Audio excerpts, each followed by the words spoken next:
그 새정치민주연합 보건복지위원회 소속 위원들입니다.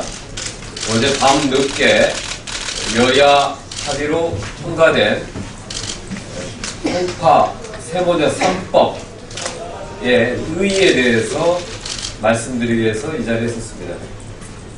송파 세모녀 3법은 지난 3월 비극적인 송파 세모녀 사건 이후 민생 우선을 앞세운 새정치민주연합의 창당 1호 법안이자 김한길, 안철수 두 공동대표가 발의한 당론 법안이기도 했습니다. 지난 9개월 동안 정부 여당을 상대로 끈질긴 협상과 설득과 투쟁 끝에 원칙과 예산 분야에 있어서 저희 새정치연합의 주장이 대부분 받아들여진 여야 합의안이 어제 통과된 것입니다. 그동안 대통령, 총리, 부총리, 장관, 여당 대표까지 나서서 법안 처리를 지연시킨다고 야당을 비난했지만 정작 통과가 안 된 이유는 야당의 합리적인 주장에 대해서 정부 여당이 돈이 없다는 이유로 부양의무자 폐지는 절대 안 된다는 이유로 끝까지 반대했기 때문입니다. 어제 밤 늦게 저희 야당의 끈질긴 설득으로 여당이 이것을 받아들이고 정부가 이거에 동의함으로써 법안이 통과된 것입니다. 이에 관련된 내용에 대해서 우리 두 분 의원님께서 낭독해 주셨습니다. 왼쪽에 우리 이목기 의원님이시고요. 오른쪽에 남윤준 의원님. 부탁드리겠습니다.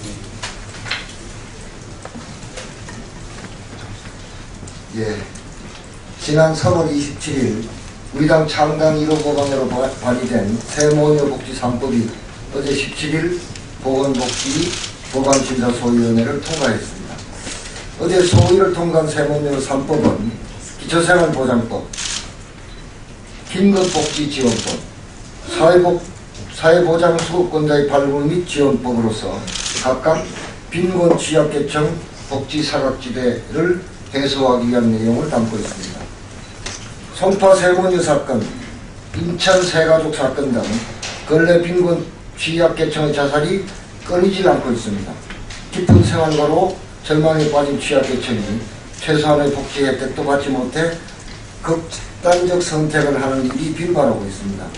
이 모든 일이 날로 심화되고 있는 복지 사각지대 문제에서 비롯되는 것입니다.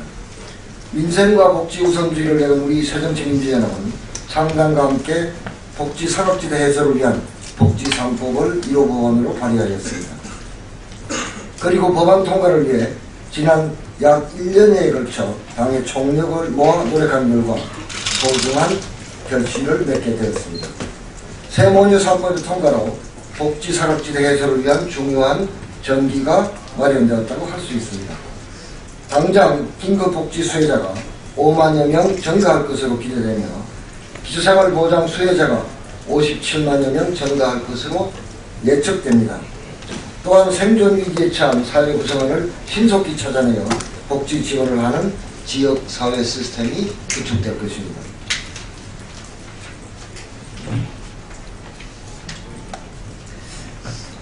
예, 국회 보건복지위원회 소속 새정치민주연합 남윤희 의원입니다. 이어서 낭독하도록 하겠습니다. 특히 이번 세모녀법의 통과로 부양의무자 기준에 대한 새로운 사회적 원칙이 정립되는 데 중요한 의미가 있습니다. 빈곤 취약계층 복지 사각지대를 양산하는 주 원인이 엄격한 부양의무자 기준 때문이었습니다.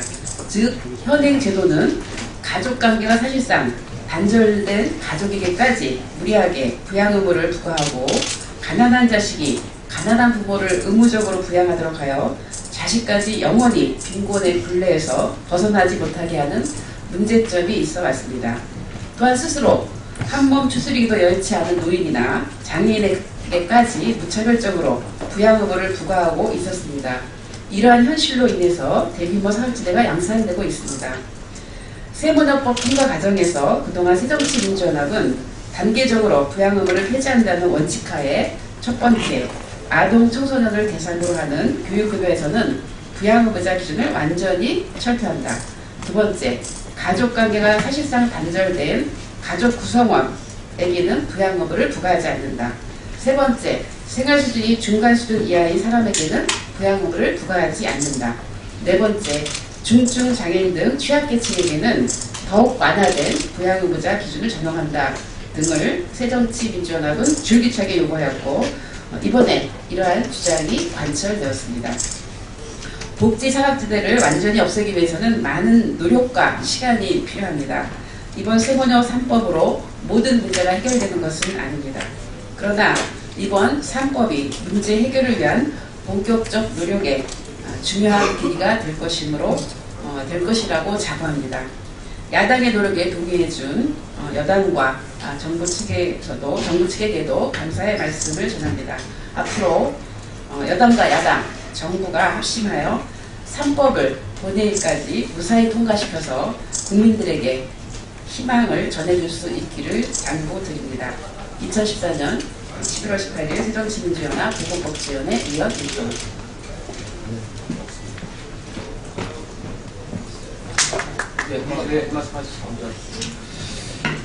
예, 어제 통과된 법안의 내용은 우리가 당초 제출한 안에 위협하고 현재의 빈곤 문제를 해결하는 데 부족한 것은 사실입니다. 그러나 우리는 중요한 의미가 있다고 생각합니다. 예를 들면 거대한 정부 여당의 완강한 반대를 무릅쓰고 우리가 가야 할 길에서 한 발자국을 내디뎠다고는 스스로들 생각합니다. 거대한 뚝을 무너뜨리는 것도 하나의 화열구라고 봤을 때 우리가 가야 할 길에 정부 여당의 반대에 대해서 의미 있는 화열구를 냈다고 생각합니다. 우리는 좀 전에 말씀드린 대로 부양 의무자 기준을 점진적으로 축소해서 완전히 폐지할 수 있을 때까지 우리의 노력을 계속할 것임을 국민 여러분께 말씀드립니다. 고맙습니다. 예, 한 가지 좀 추가를 말씀드려야 될 것 같은데요. 그동안 제가 이 법안을 거의 1년 이상 논의를 해오면서 특히 가장 크게 의미 있게 생각하는 부분은 어떤 생계급여라든가 주거급여, 교육급여 등 이런 부분에 있어서 그 기준선을 정하는 부분을 상대적 빈곤선의 개념으로 바꿨다는 것입니다. 그리고 그것을 분명히 법에다가 명시를 해서 중위소득의 30%, 40%, 50% 이런 등등으로 명시했다는 부분이고요. 또 한 가지는 야당이 새정치민주연합이 적극적으로 문제 제기를 해서 그동안 정부가 안을 가져왔던 부분에서 최저생계비라고 하는 법적인 어떤 권리성 급여라고 하는 그 법적인 개념을 삭제하고 있었습니다. 이 부분을 저희가 강하게 주장을 해서 최저생계비는 그야말로 모든 국민이 인간적으로 또 문화적으로 최소한의 생활할 수 있는 기본적인 권리임을 명시하고 그것이 법의 정의조항에 분명히 명시가 되었고 앞으로 3년에 한 번씩 최저생계비 실태조사를 하도록 하는 내용도 법에 명시되었다고 하는 부분을 다시 한번 설명을 드립니다. 감사합니다. 네.